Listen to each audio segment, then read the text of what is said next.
Hey, faithful listener. Thanks for tuning in to the P40 Ministries Daily Podcast. This podcast is dedicated to helping you grow spiritually so you can grow personally. Let's grow together by building a consistent Bible reading routine. This is Jen, your host, and today we will be discussing the book of Mark.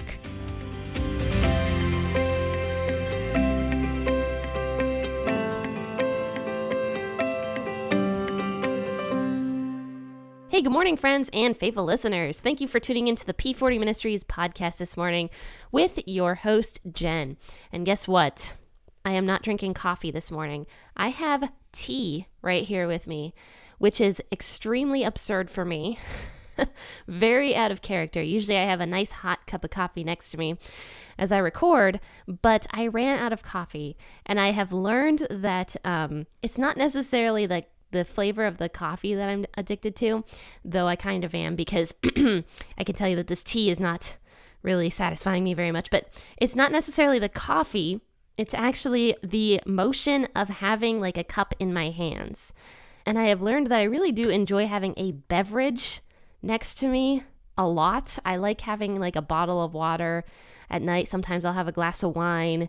In the morning, I'll have a cup of coffee. I just like having the beverage to like play with and hold and drink out of, whatever. But anyway, yes, I have my tea this morning and it's not as satisfying as coffee.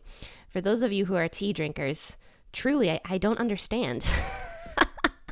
I don't understand. Coffee is just, it's so good. Okay, I'm sorry. I'm not going to make fun of tea drinkers anymore. But anyway, we are going to be reading Mark chapter 8 today, verses 10 through 21. Grab your Bible and your cup of tea, and let's go ahead and read.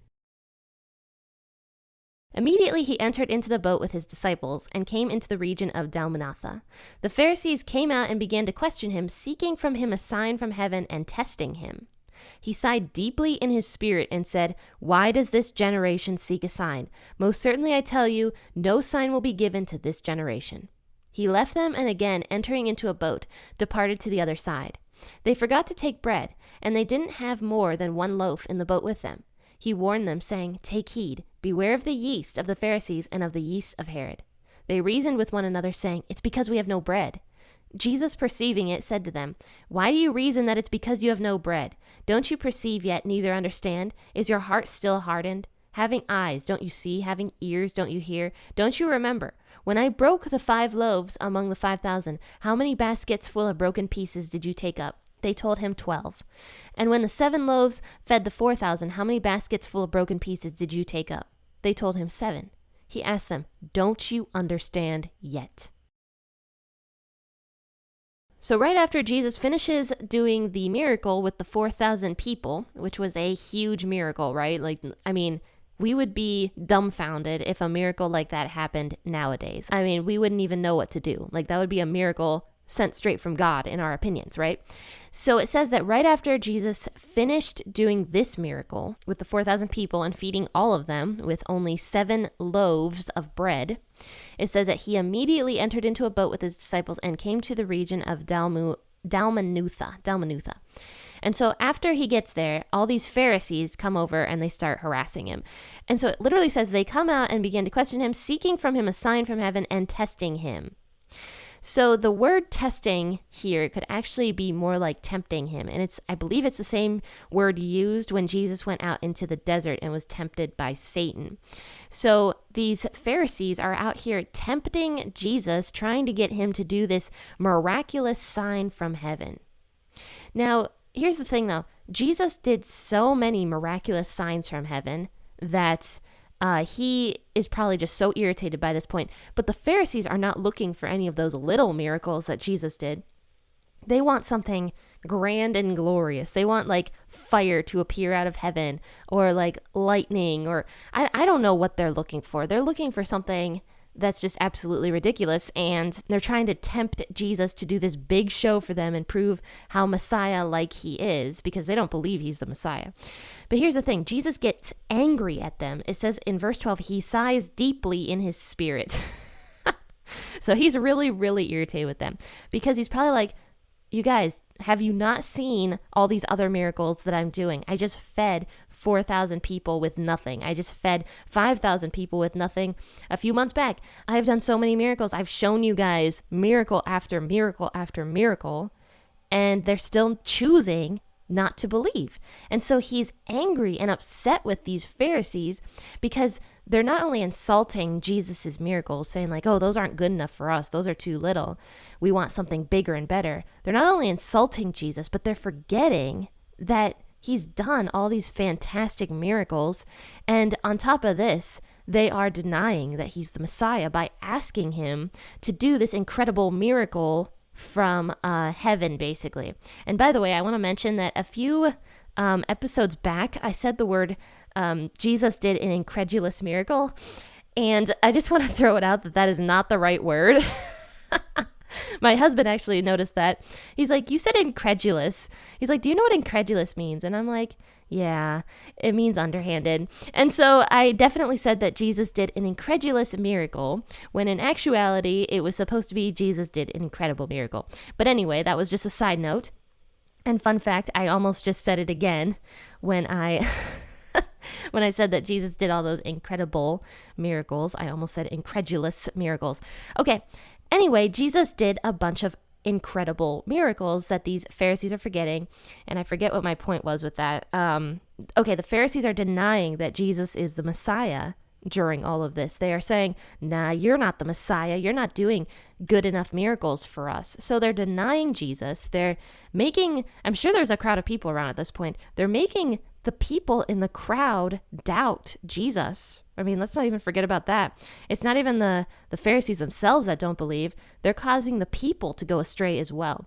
So Jesus is so frustrated with them and so irritated and so angry. It says that he sighs deeply. And then he says, why does this generation seek a sign? Most certainly I tell you, no sign will be given to this generation. And I believe when Jesus says the word sign, he's talking about like this fantastic sign from heaven, which is funny because he did give his disciples a sign with the transfiguration on top of the mountain, and he told them, don't tell anybody about that. So this word here, this generation, that word could actually mean this race of people, or this people, basically. So it doesn't necessarily mean this generation, but it could be translated as this people. So Jesus is like, why do these people seek a sign? Most certainly I tell you, no sign will be given to these people. So then after this, he leaves them, and he enters back into the boat and departs over to wherever the next place is. And so the disciples, they forgot to take all his bread. And so they didn't have more than one loaf in the boat with them. And so they were really, really frustrated, probably because they had no bread. They're probably like, oh man, we forgot to take bread. Well, how could we forget to eat?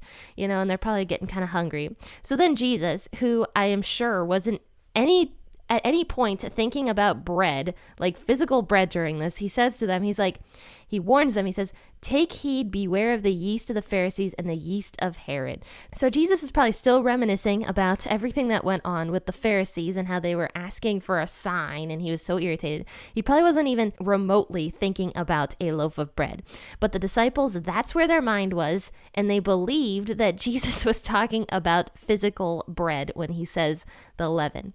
So the leaven, it's like a yeast, basically. I don't know if you guys make dough. Recently, I've been on a pizza making kick because I found like a really easy dough recipe.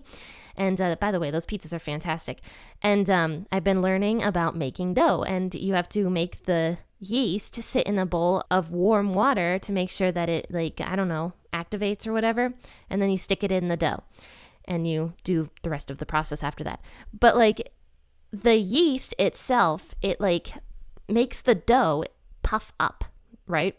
And that was the point of leaven or yeast. Now, back in Jesus's days, leaven often signified the concept of sin or pride. And an old-fashioned word for pride was actually puffed up. Like if you read the King James Version and stuff like that, often the word pride is translated as puffed up.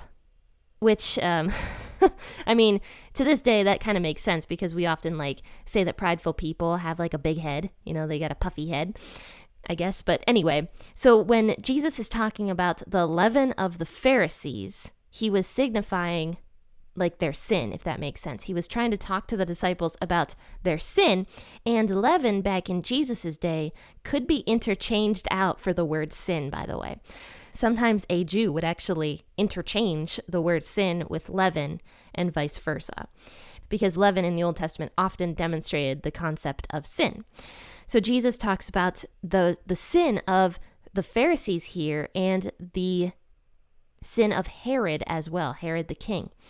And so he says, beware the yeast of the Pharisees and the yeast of Herod. Okay. Now the disciples, they hear the word yeast, which they're not thinking about the term sin or anything spiritual like that, but they're thinking, about bread because they were probably hungry and they had no food. So they hear the word yeast, they immediately connect it to bread, and they're like, oh, we don't have any bread. That's what they say here in verse 16. They're like, they reasoned with one another saying, it's because we have no bread. Jesus is yelling at us. And so Jesus perceives it and says to them, why do you think it's because you have no bread? Don't you perceive or understand? Is your heart still hardened? So he knew their hearts were hardened. We actually talked about that with the original feeding of the 5,000. The disciples actually had a hard heart because of it. And a hard heart typically means like an unyielding heart, one that is sometimes prideful. It's possible that the disciples got prideful because of this miracle that Jesus was performing for the people. Who knows? But they had a hard heart after the original feeding of the 5,000. So Jesus is asking, do you still have a hard heart after this last miracle that I did with the feeding of the 4,000? And he's like, don't you guys understand yet?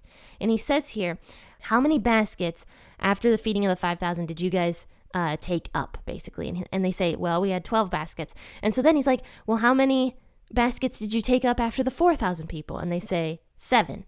And then Jesus ends it by saying, don't you understand yet? And I think this is like a call to action for his disciples, because he's showing them like, look, don't be like these Pharisees who can't see the wonder in these fantastic miracles that I'm doing, like with the feeding of the 5,000 and the feeding of the 4,000. Because the Pharisees believed that they need to have like a huge sign from heaven come down and strike them. I don't know what they were looking for, but they didn't like those miracles that Jesus was doing. They weren't good enough. And Jesus is saying, don't be like them. This has nothing to do with physical bread. This has everything to do with the miracles that I am performing.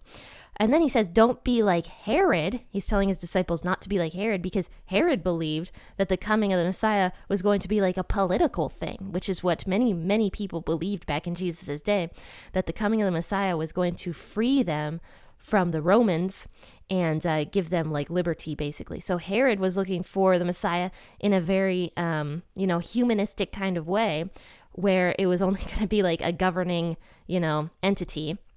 And so he's saying, don't be like the Pharisees who want this like prideful show from heaven, and don't be like Herod who wants this like complete control and wants the Romans gone, basically. And so that's why he says at the very end here, do you not understand yet that my coming has nothing to do with either of those things? And also the miracles that I'm performing are in fact from heaven. And he's basically telling them like, look, you don't need to have bread with you in order for you to get fed, because I just fed tons of multitudes of people. And so he's basically saying to his disciples, don't you realize yet that I am the Messiah? So friends, for those of you who often read my blog posts on the website, I am sorry that I haven't been updating them recently, and in the near future, I probably will not be updating them very often. Maybe once in a while, but getting a blog post done every single week with everything else that I have to do it's too much. So I've been cutting back on the blog posts, but I am absolutely still taking submissions. So for those of you who are writers or know somebody that is a Christian writer, I would love for you guys to submit a blog post for me, and it's possible that I will feature it if it fits the requirements and the beliefs of P40 Ministries. So if you have a submission like that, if you are a writer and you would like to possibly submit something to the P40 Ministries website, please do that. I will drop a link to where you can do that and to where the rules are if you choose to write a blog post. So I will drop that in the bio of this podcast episode in the show notes. But friends, don't forget to subscribe to the podcast and to the website to keep updated with everything going on here. I do a lot more than just the podcast. I have quite a lot going on. So if you're interested in more content, please go to the website, search it, look at it. It's brand new, it's updated. I would love for you guys to tell me what you think, or if you have any ideas or concerns or anything at all, just please contact me and take a look at the website as well. But friends, I've got nothing else to say on that note except happy listening and God bless.